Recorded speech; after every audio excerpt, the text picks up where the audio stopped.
യേശുവിൻ്റെ ധന്യനാമത്തിന് മഹത്വമുണ്ടാകട്ടെ. ആദി മാതാപിതാക്കളുടെ അനുസരണക്കേട് നിമിത്തം മനുഷ്യകുലത്തിലേക്ക് പാപം കടന്നു വന്നു. അതോടെ അവർക്ക് സ്വർഗരാജ്യം നഷ്ടമായി.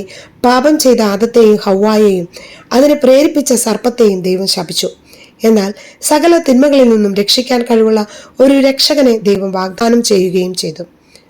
പൂർവ്വപിതാവായ അബ്രാഹത്തോടും ഇസഹാക്കിനോടും യാക്കോബിനോടും ഈ രക്ഷകൻ തങ്ങളുടെ വംശത്തിൽ നിന്ന് ജനിക്കുമെന്ന് ദൈവം വാഗ്ദാനം ചെയ്തു. അനേകം പ്രവാചകന്മാർ ഈ രക്ഷകനെ പറ്റി മുൻകൂട്ടി പ്രവചിച്ചു. അത് നാം സൂചിപ്പിക്കുകയുണ്ടായി. BC 8-ാം നൂറ്റാണ്ടിന്റെ 2-ാം പകുതിയിൽ ജീവിച്ച ഏശയ്യാകാരം പ്രവചിച്ചു. യുവതി ഗർഭം ധരിച്ചൊരു പുത്രനെ പ്രസവിക്കും, അവൻ ഇമ്മാനുവേൽ എന്ന് വിളിക്കപ്പെടും. ഏശയ്യ 7:14. ഈ ഏശയ്യയുടെ സമകാലികനായിരുന്ന മിക്ക പ്രവാചകൻ വരാനിരിക്കുന്ന ഒരു രാജാവിനെ പറ്റി പ്രവചിച്ചു. ബേത്ലഹം എഫ്രാത്ത യൂദാ ഭവനങ്ങളിൽ നിന്ന് നീ ചെറുതാണെങ്കിലും ഇസ്രായേലിനെ ഭരിക്കേണ്ടവൻ എനിക്കായി നിന്നിൽ നിന്ന് പുറപ്പെടും. മിക്ക 5:2. അവൻ നമ്മുടെ സമാധാനവുമായിരിക്കും. മിക്ക 5:5. കാലസമ്പൂർണത വന്നപ്പോൾ ദൈവം തന്റെ പുത്രനെ അയച്ചു. അവൻ സ്ത്രീയിൽ നിന്ന് ജാതനായി നിയമത്തിന് അധീനനായി ജനിച്ചു. ഗലാത്തി 4-ാം 5-ാം തിരുവചനം. യേശുക്രിസ്തുവിന്റെ ജനനം ഇപ്രകാരമായിരുന്നു. അവന്റെ മാതാവായ മറിയവും ജോസഫും തമ്മിലുള്ള വിവാഹ നിശ്ചയം കഴിഞ്ഞിരിക്കെ അവർ സഹവസിക്കുന്നതിന് മുൻപ് അവൾ പരിശുദ്ധാത്മാവിനാൽ ഗർഭിണിയായി കാണപ്പെട്ടു. അവളുടെ ഭർത്താവായ ജോസഫ് നീതിമാനാകയാലും അവളെ അപമാനിതയാക്കാൻ ഇഷ്ടപ്പെടായകയാലും അവളെ രഹസ്യമായി ഉപേക്ഷിക്കാൻ തീരുമാനിച്ചു. അവൻ ഇതേക്കുറിച്ച് ആലോചിച്ചു കൊണ്ടിരിക്കെ കർത്താവിന്റെ ദൂതൻ സ്വപ്നത്തിൽ പ്രത്യക്ഷപ്പെട്ട് അവനോട് പറഞ്ഞു, ദാവീദിന്റെ പുത്രനായ ജോസഫ്, മറിയത്തെ ഭാര്യയായി സ്വീകരിക്കാൻ ശങ്കിക്കേണ്ട. അവൾ ഗർഭം ധരിച്ചിരിക്കുന്നത് പരിശുദ്ധാത്മാവിൽ നിന്നാണ്. വിശുദ്ധ മത്തായി എഴുതിയ സുവിശേഷം 1:18-20 തിരുവചനങ്ങൾ. ഈ രക്ഷകന് പേര് നിർദ്ദേശിച്ചതാര്? എല്ലാ കുഞ്ഞുങ്ങൾക്കും അവരുടെ മാതാപിതാക്കളാണ് പേര് നിശ്ചയിക്കുന്നത്. എന്നാൽ ഇവിടെ അവളുടെ പുത്രന് പേര് നിശ്ചയിക്കുന്നത് ദൈവമാണ്. ദൂതൻ അവളുടെ അടുത്തു വന്ന് പറഞ്ഞു, ദൈവകൃപ നിറഞ്ഞവളെ സ്വസ്തി, കർത്താവ് നിന്നോടുകൂടെ. ഈ വചനം കേട്ട് അവൾ വളരെ അസ്വസ്ഥയായി. എന്താണ് ഈ അഭിവാദനത്തിന്റെ അർത്ഥം എന്ന് അവൾ ചിന്തിച്ചു. ദൂതൻ അവളോട് പറഞ്ഞു, മറിയമേ, നീ ഭയപ്പെടേണ്ട. ദൈവസന്നിധിയിൽ നീ കൃപ കണ്ടെത്തിയിരിക്കുന്നു. നീ ഗർഭം ധരിച്ചൊരു പുത്രനെ പ്രസവിക്കും. നീ അവന് യേശു എന്ന് പേരിടണം. ലൂക്കായുടെ സുവിശേഷം 1:28-31 തിരുവചനം.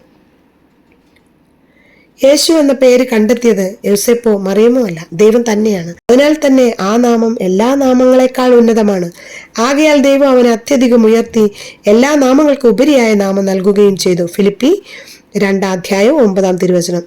ഈ നാമത്തിനു മുമ്പിൽ ആകാശത്തിലും ഭൂമിയിലുമുള്ള എല്ലാ മുട്ടുകളും മടങ്ങും. എന്തിനാണ് യേശു ഭൂമിയിൽ മനുഷ്യനായി അവതരിച്ചത്?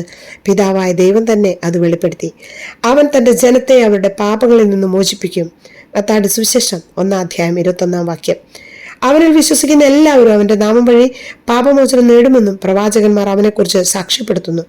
അപ്പോസ്തല പ്രവർത്തനം 10:43 തിരുവചനം. എനിക്ക് പാപമില്ല എന്ന് പറയുന്നവരെയും പാപത്തെ നിസാരമായി കാണുന്നവരെയും ഈ തലമുറയിൽ ധാരാളം കണ്ടെത്താൻ കഴിയും. പാപമില്ല എന്ന് പറഞ്ഞാൽ അത് ആത്മവഞ്ചനയാകുമെന്നാണ് വിശുദ്ധ യോഹന്നാൻ ശ്ലീഹ പറയുന്നത്.